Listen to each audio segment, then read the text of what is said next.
Gamer bros harassed me at a tournament. They didn't know I was their reigning champ. I'd been competing under the gamertag Void Killer for 3 years, and nobody knew the faceless champion who'd won 5 major tournaments was actually a 19-year-old girl named Ashley, which is exactly how I wanted it when I showed up to compete in person at my first LAN event.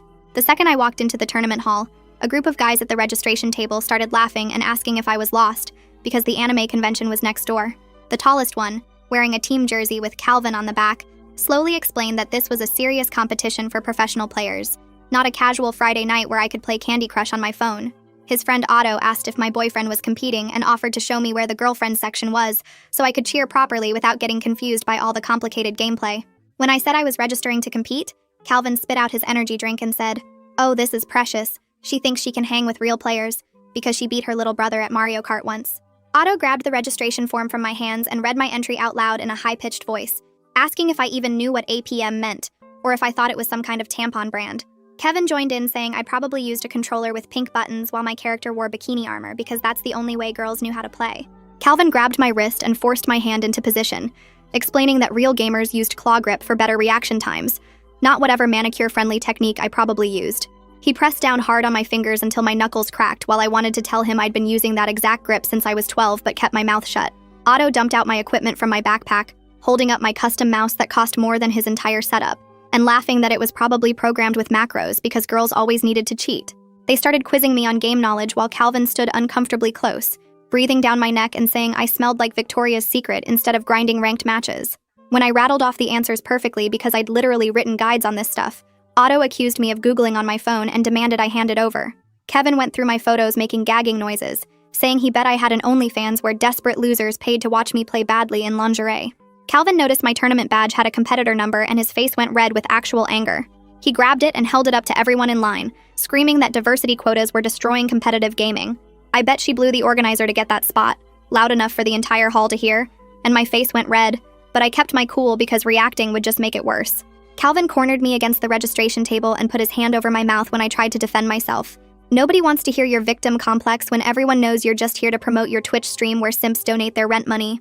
His hand was pressing so hard I could taste blood from my lip catching on my teeth. Otto filmed everything while Kevin started a chant getting other guys to yell that I should go back to the kitchen. My heart was racing when Calvin pulled up the tournament bracket showing everyone that I was in their pool, announcing he was going to make an example of me. Otto said he'd already started making thumbnail art for the YouTube video called "Female Gamer Gets Reality Check," with my registration photo photoshopped to show me crying.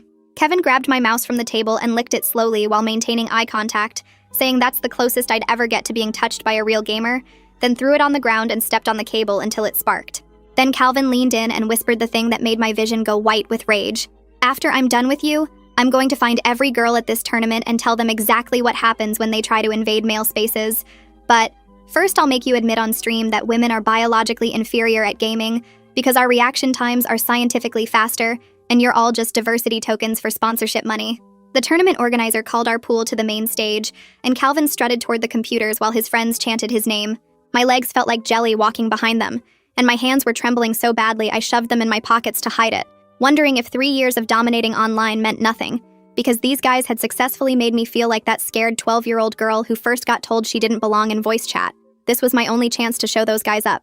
I couldn't blow it now. My feet moved toward the main stage even though every step felt wrong, and I pulled the broken mouse from my pocket where the crushed cable pressed against my palm.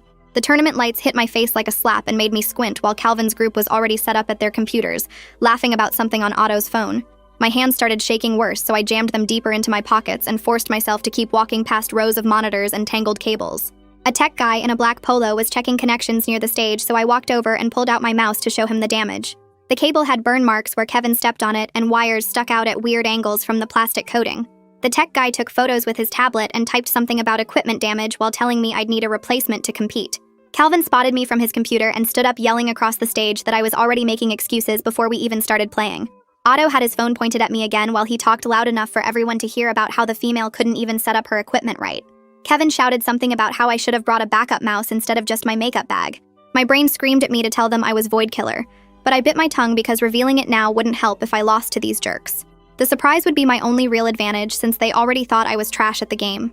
The tech guy kept typing on his tablet and showed me where the cable had been crushed in a pattern that proved someone stepped on it on purpose. He wrote down an incident number and said this counted as property destruction, which at least meant there was some official record. A woman in a blue event staff shirt walked over carrying a basic loaner mouse and introduced herself as Brenda McKay from Operations. She explained I could file a conduct complaint after my matches while handing me the mouse, and I noticed how her eyes stayed on Calvin's group. Another girl with purple streaks in her hair came over and said her name was Raven East, while holding out a better gaming mouse. She showed me the buttons to adjust sensitivity, and her fingers moved fast over the settings to match what most pros used. Her eyes met mine for a second, and I knew she understood what was happening without me having to explain anything. Brenda walked straight over to Calvin's group, and I heard her listing rules about filming other competitors and keeping appropriate distance from other players. She mentioned specific consequences, including getting kicked out of the venue if they kept harassing people, and Calvin rolled his eyes hard. Otto finally lowered his phone but kept glaring at me while Brenda wrote something on her clipboard. I found my assigned computer and sat down to start setting up Raven's mouse with my fingers still shaking bad. The sensitivity felt different from my normal setup, so I ran through my usual warm-up pattern 3 times trying to get it right. My muscle memory kept expecting my old mouse, and every movement felt a half-second off from what my brain wanted.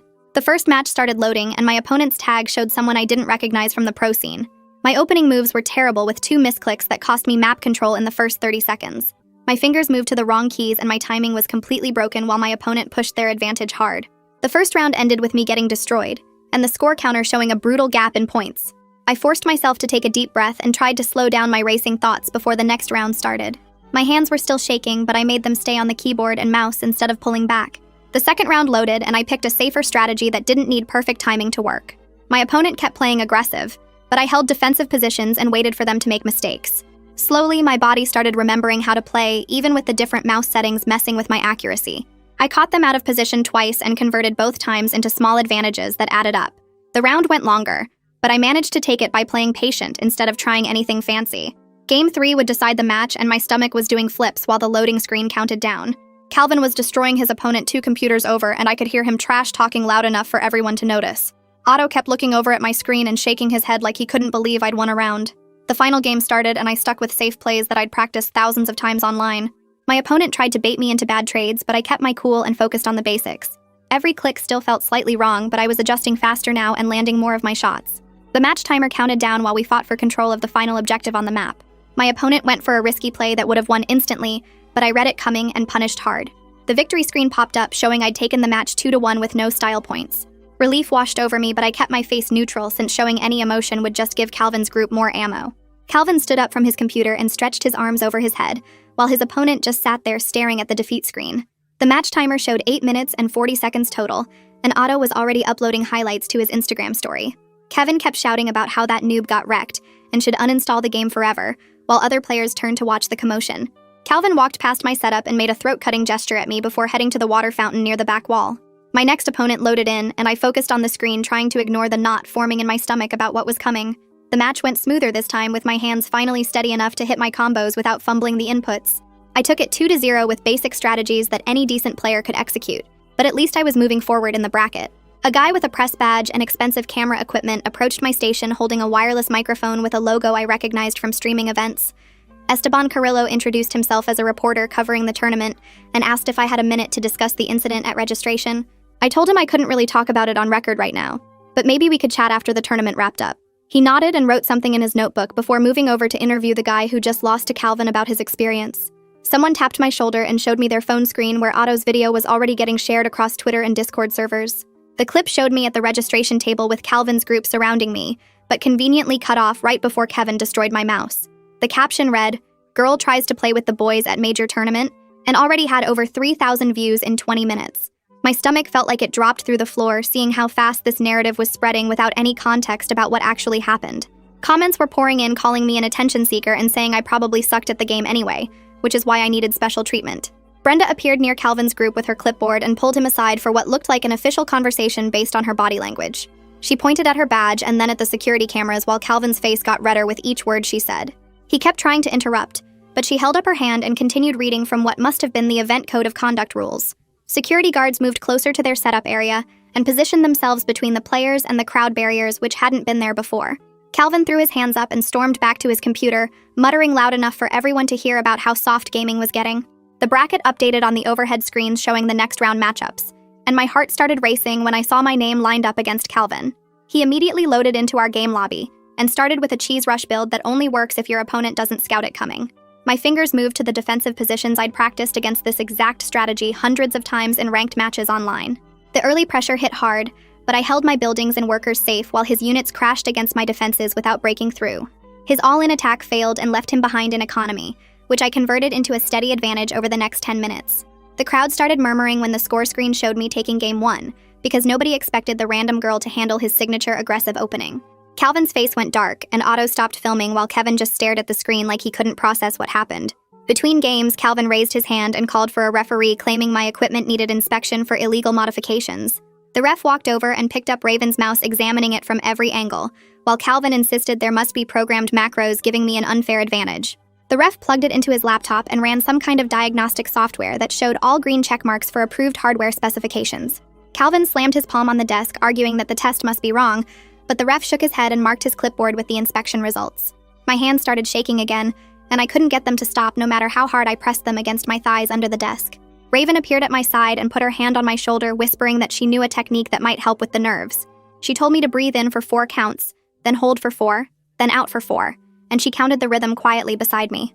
My inhales matched her counting, and slowly the trembling lessened enough that I could wrap my fingers around the mouse without them slipping. The ref signaled for us to ready up for Game 2, and I forced myself to focus on the loading screen instead of Calvin's angry muttering.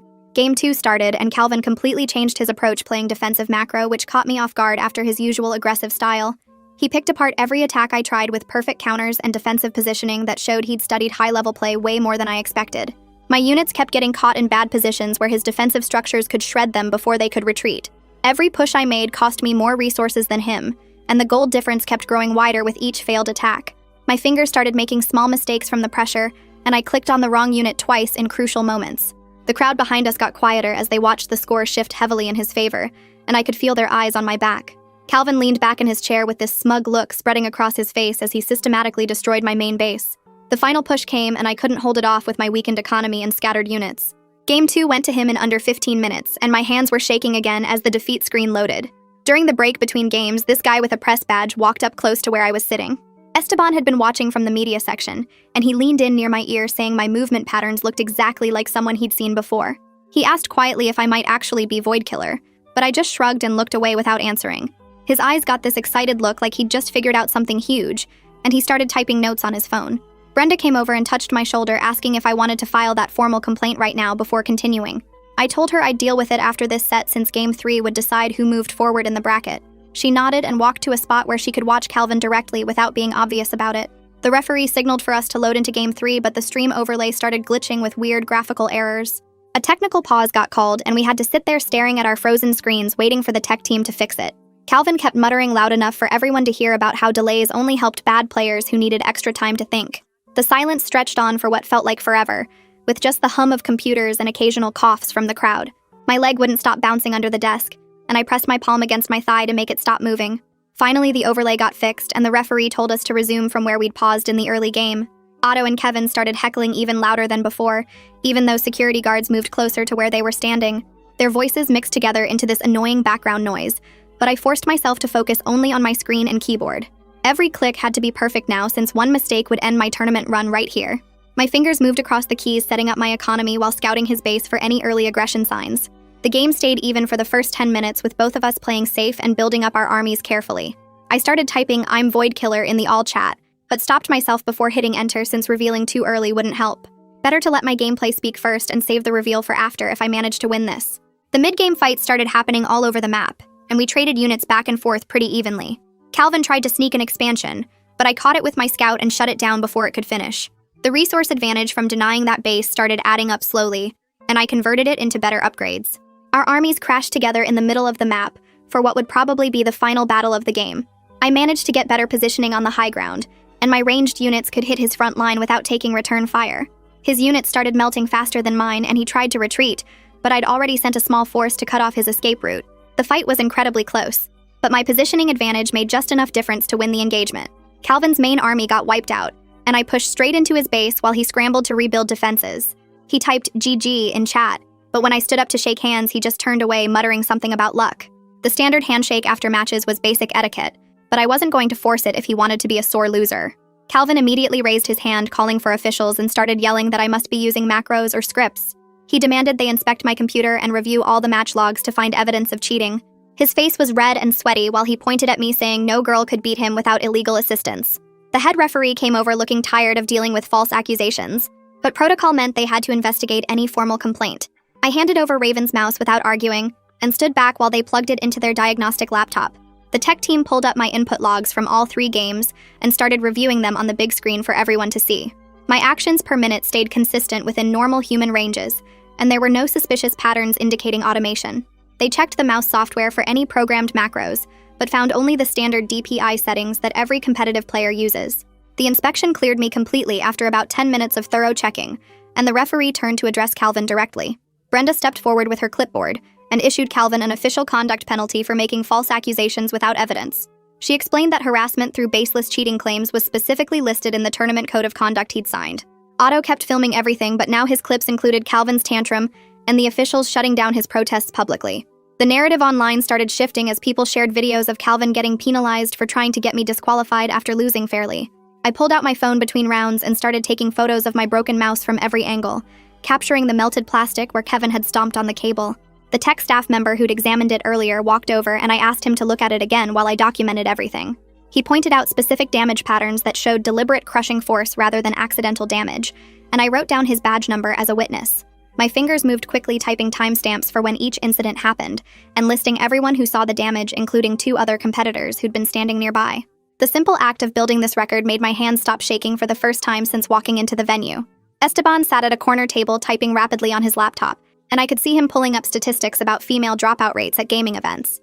He interviewed 3 other women competitors who all described similar experiences without mentioning specific names or tournaments. His article went live within an hour with careful wording that avoided defamation, but painted a clear picture of systemic problems. The headline read, "Pattern of harassment drives female talent from competitive gaming," and already had hundreds of shares.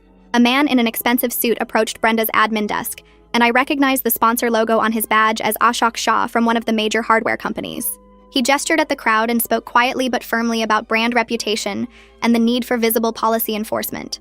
Brenda nodded and made notes while he suggested adding security specifically for feature stage matches. Within 20 minutes, the organizers had maintenance staff setting up rope barriers around the main stage area. Security guards took positions at each corner, and new signs went up listing specific prohibited behaviors with clear consequences. The buffer zone meant spectators couldn't get within 10 feet of competitors during matches.